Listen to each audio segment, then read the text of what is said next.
एक important phenomena जो मुख्तलिफ जो प्लांट्स के अंदर होता है, इसको फोटो रेस्पायरेशन कहते हैं। अब बेसिकली रेस्पायरेटरी एक्टिविटी हो रही है प्लांट्स के अंदर दिन के वक्त, कि कार्बन डाइऑक्साइड रिलीज होती है और ऑक्सीजन एब्जॉर्ब होती है। ठीक है, इस मतलब बेसिकली हमने प्लांट्स के बारे में क्या पढ़ा हुआ है, प्लांट्स के बारे में पढ़ा हुआ है कि वो कार्बन डाइऑक्साइड एब्जॉर्ब करते हैं, ऑक्सीजन रिलीज करते हैं। लेकिन दिन के वक्त भी कुछ ना कुछ कार्बन डाइऑक्साइड प्लांट्स प्रोड्यूस कर रहे होते हैं और ऑक्सीजन एब्जॉर्ब कर रहे होते हैं। और इस दौरान में लेकिन जो कार्बन डाइऑक्साइड रिलीज हो रही है, नॉर्मली हमारे सेल्स कार्बन डाइऑक्साइड प्रोड्यूस करते हैं, लेकिन वो कार्बन डाइऑक्साइड क्यों प्रोड्यूस करते हैं? क्योंकि ऑक्सीजन की मौजूदगी में इलेक्ट्रॉन ट्रांसपोर्ट चेन चलती है और उससे एटीपी प्रोड्यूस होते हैं। तो अगर पौधा भी वही काम कर रहा है तो हम ये समझेंगे कि मोस्ट प्रोबेबली पौधा भी ग्लूकोज से एनर्जी एक्सट्रैक्ट कर रहा है, इस वजह से कार्बन डाइऑक्साइड रिलीज हो रही है।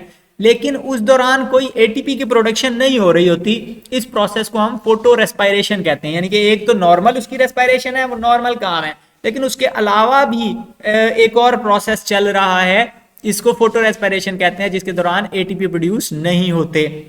अब इसका एक्शन लाइट की मौजूदगी में होता है, ये काम लाइट की मौजूदगी में होता है। बेसिकली होता क्या है कि रुबिस्को हमने पढ़ा था, रिबुलोज बिसफॉस्फेट कार्बोक्सिलेज, ये वो एंजाइम है जो क्या काम करता था कि वो बाहर से कार्बन डाइऑक्साइड एक एक पकड़ के लाता था केल्विन साइकिल के अंदर। ठीक है, तो अब यही एंजाइम लेकिन क्या करता है, बाज दफा गलती से ऑक्सीजन को भी पकड़ लेता है। ठीक है, तो जब ये गलती से ऑक्सीजन को पकड़ लेता है तो उसकी वजह, नॉर्मल इसका फंक्शन क्या है कि ये बाहर जाएगा, किसी कार्बन डाइऑक्साइड को पकड़ेगा, लेकर आएगा ताकि उससे ग्लूकोज बनाई जा सके, लेकिन गलती से वो कभी कभी ऑक्सीजन पकड़ के ले आता है। और उसकी वजह से क्या होगा कि 4 दफा जाएगा, कार्बन डाइऑक्साइड पकड़ के लाएगा, एक दफा गलती से ऑक्सीजन को पकड़ के ले आएगा, ऑक्सीजन लेके आएगा, तो सेल कहेगा कि नहीं भाई ये तो मुझे चाहिए ही नहीं, अब इसका मैं क्या करूं। ठीक है, तो उसकी वजह से जितना बेसिकली कार्बन डाइऑक्साइड पकड़ पकड़ के लानी चाहिए थी, यानी 5 कार्बन डाइऑक्साइड आने चाहिए थे, उसके बजाय 4 आए, तो फोटोसिंथेसिस का रेट निस्बतन स्लो हो गया, उसको नुकसान हो रहा है। तो आपको पता है रुबिस्को ऐसा एंजाइम है जो दुनिया में सबसे ज्यादा पाया जाता है, क्लोरोप्लास्ट के अंदर सबसे अबंडेंट प्रोटीन है ये, तो जमीन के ऊपर पाई जाने वाली सबसे अबंडेंट प्रोटीन है, और ये कार्बोक्सिलेज प्लस ऑक्सीजनेज दोनों काम कर सकती है, यानी कि कार्बन डाइऑक्साइड को भी पकड़ सकती है और ऑक्सीजन को भी पकड़ सकती है। तो इसके अंदर दोनों एक्टिविटीज हैं। तो फोटोसिंथेसिस के दौरान नॉर्मली तो वो कार्बन डाइऑक्साइड पकड़ के लाती है, आरयूबीपी के साथ अटैच करती है, कार्बोक्सिलेज इसकी एक्टिविटी है। लेकिन फोटो रेस्पायरेशन के दौरान गलती से बाज दफा ऑक्सीजन को भी पकड़ लाती है, आरयूबीपी के साथ जोड़ देती है, और ये ऑक्सीजन और आरयूबीपी को आपस में जोड़ना ऑक्सीजनेज एक्टिविटी कहलाएगा, कि ऑक्सीजन ऐड कर रहा है किसी चीज के साथ।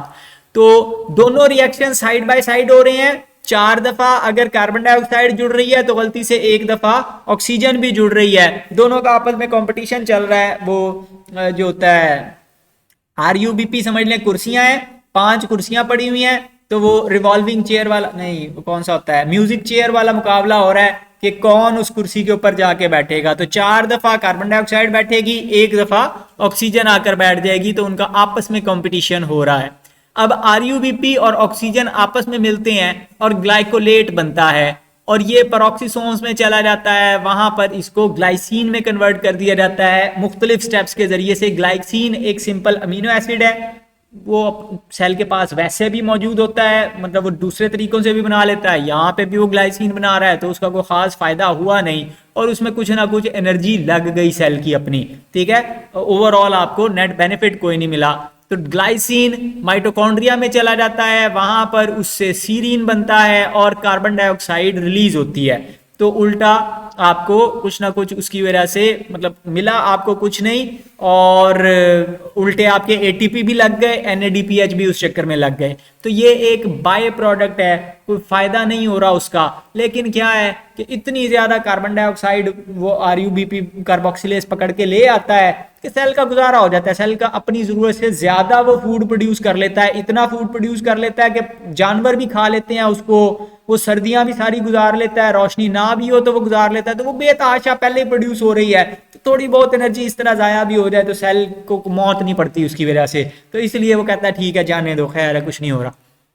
तो ये केल्विन साइकिल का बेसिकली ऑपोजिट हो रहा है कि जो ऑक्सीजन आ रही है उसकी वजह से कार्बन डाइऑक्साइड प्रोड्यूस हो रही है, हालांकि कार्बन डाइऑक्साइड आनी चाहिए थी और उससे ऑक्सीजन रिलीज होनी चाहिए थी।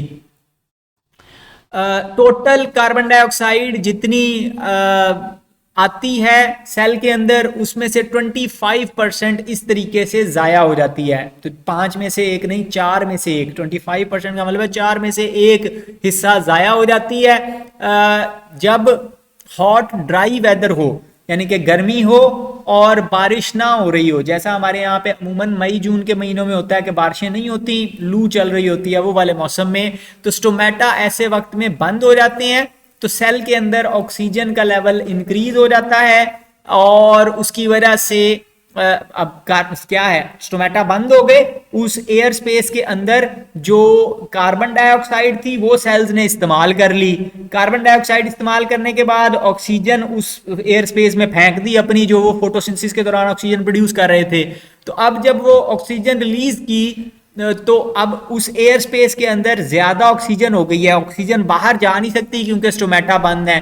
तो अब वो जो एक्स्ट्रा ऑक्सीजन वहां पर जमा हो गई है तो फिर क्या होगा कि अब कार्बन डाइऑक्साइड पकड़ के लाने के चांसेस कम हो गए, क्योंकि वहां पर कार्बन डाइऑक्साइड पहले ही बड़ी थोड़ी है, तो उस वक्त फिर ज्यादा फोटो रेस्पिरेशन का प्रोसेस शुरू हो जाता है, तो नुकसान ज्यादा होना शुरू हो जाता है। तो ये प्लांट्स के लिए कोई नेसेसरी मतलब प्रोसेस नहीं है कि प्लांट्स इसके बगैर मर जाएंगे। बेसिकली प्लांट्स इसके बगैर भी, ये प्रोसेस ना हो रहा होता तो फिर भी ये चलता रहना था, और अगर आप केमिकल्स के जरिए से इस प्रोसेस को ब्लॉक कर दें, फोटो रेस्पिरेशन को रोक दें, तो भी प्लांट की सेहत पे कोई असर नहीं पड़ता। वो नॉर्मल अपनी ग्रोथ और नॉर्मल फोटोसिंथेसिस और बीज बनाना और खुराक जमा करना सारा कुछ करता रहता है।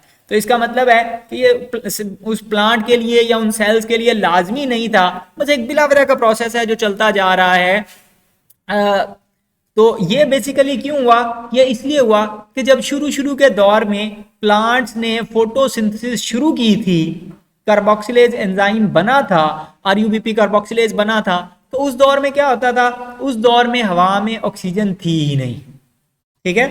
तो वो एंजाइम बना और एंजाइम इस तरह से एडजस्ट हो गया कि वो कार्बन डाइऑक्साइड को भी पकड़ सकता है, ऑक्सीजन को भी पकड़ सकता है। उसने कोई स्पेसिफिक, यानी उस टाइम ऑक्सीजन थी नहीं तो उसने तवज्जो नहीं की, एंजाइम बन गया, सारी औलादों में डिस्ट्रीब्यूट हो गया एंजाइम, और वो जनाब ऑक्सीजन कार्बन डाइऑक्साइड पकड़ते जा रहे हैं, पकड़ते जा रहे हैं, पकड़ते जा रहे हैं। अब वो सारी नस्लों में आ गया अरबों साल के बाद, लेकिन बाद में फोटोसिंथेसिस की वजह से ऑक्सीजन का लेवल ज्यादा होता गया। अब जब वो ऑक्सीजन का लेवल ज्यादा हो गया तो अब वो देखा कि यार ये तो काम उल्टा हुआ है कि वो ऑक्सीजन को भी पकड़ लेता है, कार्बन डाइऑक्साइड को भी पकड़ लेता है। पहले तो ऑक्सीजन थी ही नहीं तो किसी को परवाह नहीं थी, अब ऑक्सीजन हो गई है तो अब ये प्रोसेस स्लो हो रहा है। लेकिन उन्होंने कहा ठीक है, गुजारा हो रहा है, अब सारों के सारे पौधों के एंजाइम चेंज करना शुरू हो जाए तो कहाँ से करेंगे, तो इसलिए अब वो उसी एंजाइम को चलाए जा रहे हैं, क्योंकि उसकी वजह से कोई फर्क ही नहीं पड़ता सेल को, उसकी जिंदगी गुजरती रहती है।